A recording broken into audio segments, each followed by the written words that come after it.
అండి ఈరోజైతే అంబేద్కర్ స్టాచ్యూ దగ్గరికి వచ్చామని చెప్పాను కదండీ! ఇక్కడ మ్యూజియంకి అయితే వచ్చాము లోపలికి. ఇక్కడ బయట అయితే చాలా బాగా పెద్ద వర్షం పడిందండి సడన్‌గా. ఈ చలికాలంలో వర్షం ఏంటో అర్థం కాలేదండి. కానీ బాగా పెద్ద వర్షం పడి ఆగింది. ఇంకా సన్నగా పడుతుందండి.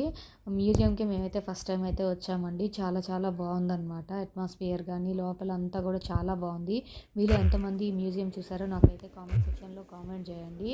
అలాగే లోపల మొత్తం లైటింగ్స్‌తో చాలా అసలు ఆయన చరిత్ర మొత్తం చాలా చాలా బాగా చేశారండి.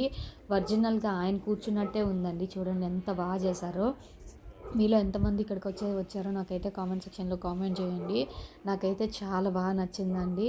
మనం ఎంతైనా రాజ్యాంగం గురించి మొత్తం ఈయన జీవిత చరిత్ర తెలుసుకోవటం ఎంతైనా అవసరం అండి. ఎందుకు అంటే మన పిల్లలకి మనం ఆయన ఎంత కష్టపడి చదువుకున్నారో అంతా మనం నేర్పించాలండి. ఈ రోజుల్లో సరిగా చదువుకోకుండా చాలామంది పిల్లలు కూడా టైం వేస్ట్ చేస్తున్నారండి. అట్లాంటి పిల్లలకి కూడా ఇట్లాంటివి మనం చూపించి నేర్పించాలండి. ఎందుకు అంటే అప్పుడు చదువు విలువ అంతా తెలుస్తుందండి. చదువుకొని వాళ్ళు ఎంత గొప్పవాళ్ళు అయ్యారో తెలుసుకొని అయినా వాళ్ళ ఇన్స్పిరేషన్తో వాళ్ళు బాగా చదువుకోవాలని అనుకుంటారండి. అలాగే నేను మీకు కొన్ని పిక్స్ అయితే యాడ్ చేస్తున్నానండి. ఈ పిక్స్ అయితే నాకు చాలా చాలా బాగా నచ్చినాయండి. నేనైతే ఫస్ట్ టైం వచ్చాను.